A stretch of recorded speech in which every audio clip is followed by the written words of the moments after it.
All right, so what I'm doing is I very often will walk and make a video, and I decided that I have some time, so today I've rigged up my GoPro and positioned it in the car so it works, so that I can drive and do a video.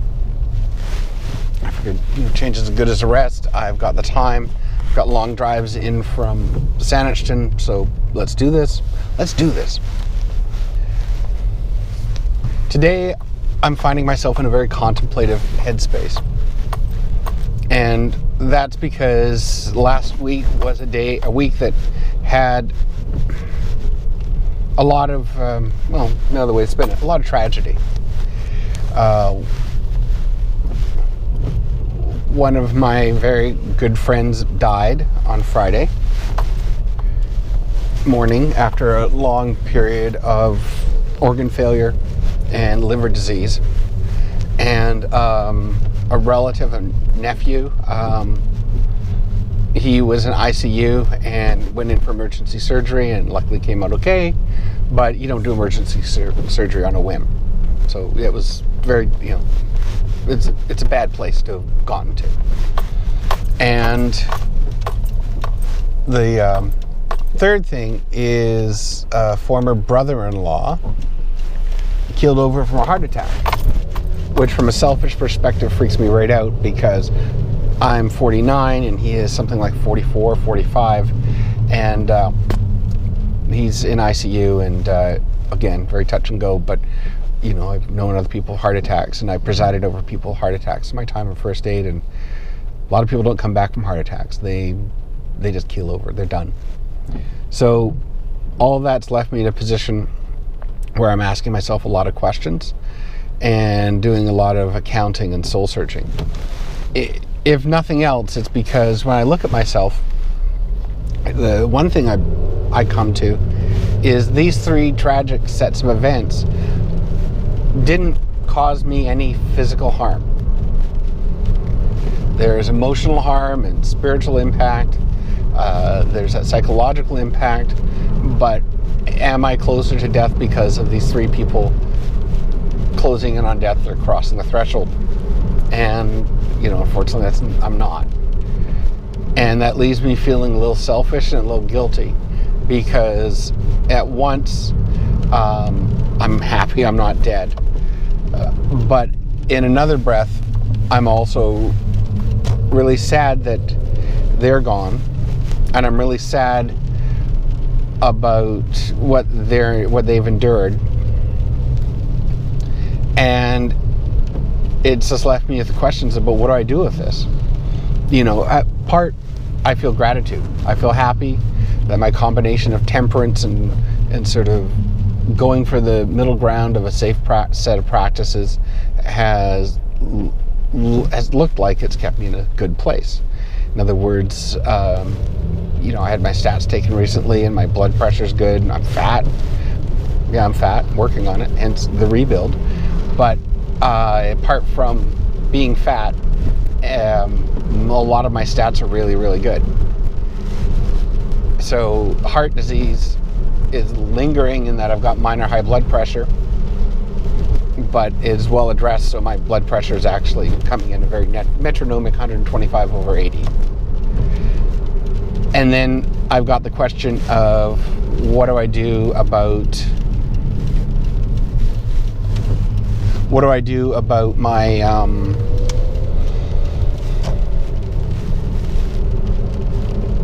my other practices are good. So what do I do about making myself better and doing stuff to take myself even further away from this position of jeopardy? And that's still a question to be explored because my weight loss isn't going anywhere near as good as it could. When I had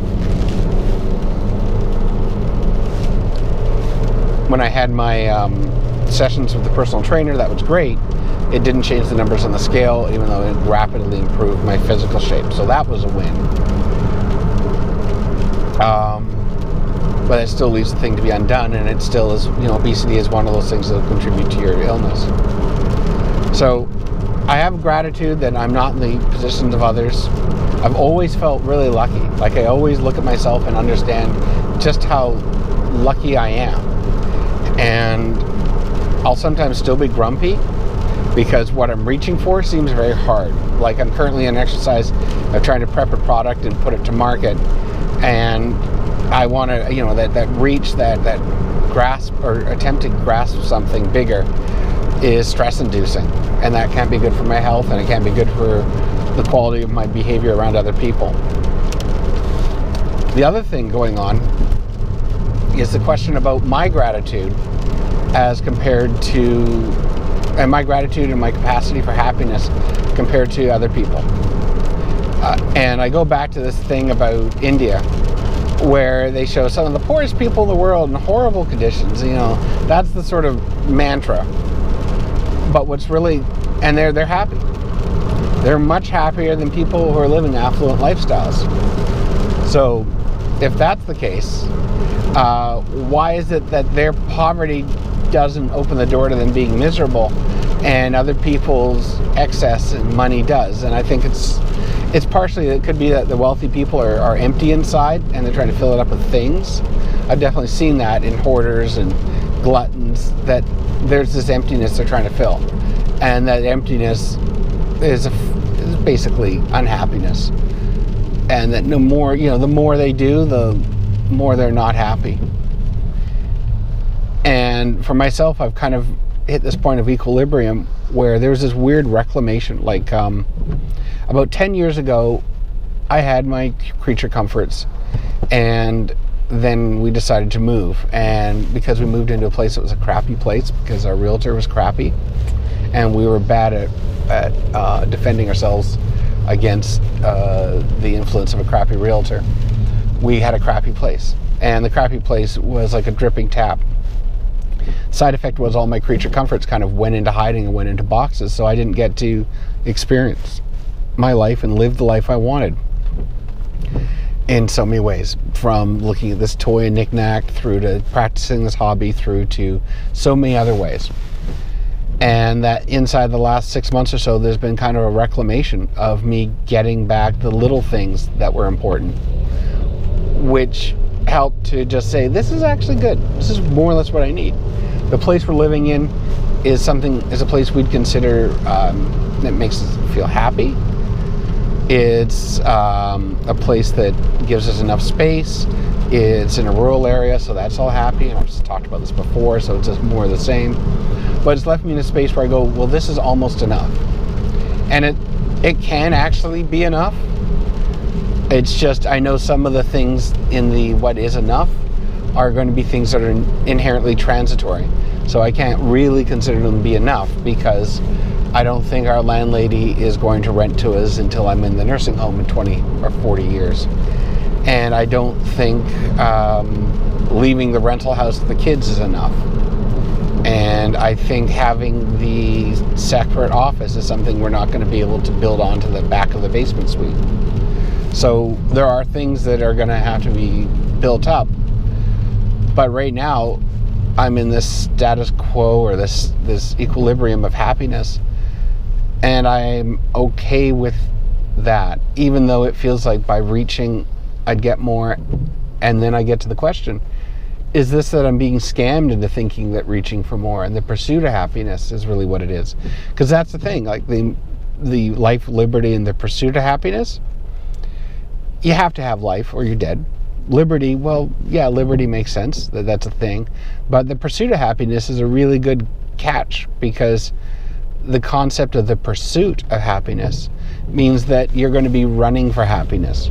You're going to be chasing after it, which is significantly different than being happy. And the pursuit of happiness is what I think we're all caught into. It's sort of this cultural phenomenon in Western culture. Outside of America, the rest of the world, the rest of the Occidental or the first world, the OECD world, whatever you want to call it, is stuck on this pursuit. And I gotta say, pursuit of a burger or having a hamburger is always better. So if the pursuit of happiness is a bit of a scam, I'm still subscribing to it. I'm still kind of caught up in it. So I asked myself the question, what do I do with that? Do I abandon the pursuit of happiness and come to the rest point of saying I am happy? because I'm grateful for where I'm at? Do I act happy and stay here? Because if you're grateful for where you are, then that sort of speaks to maybe you've now got enough. And then that gets to the point of I've been thinking about, which is endpoints, where if you get to an endpoint, is that good or bad? And my friend passing very much was bad, but for him the suffering he went through stopped, so for him in some respects it was good.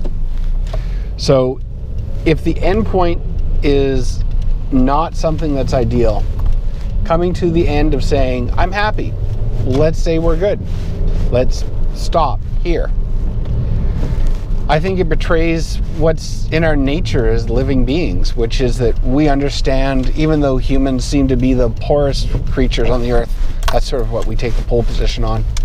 I think we're the poorest at understanding our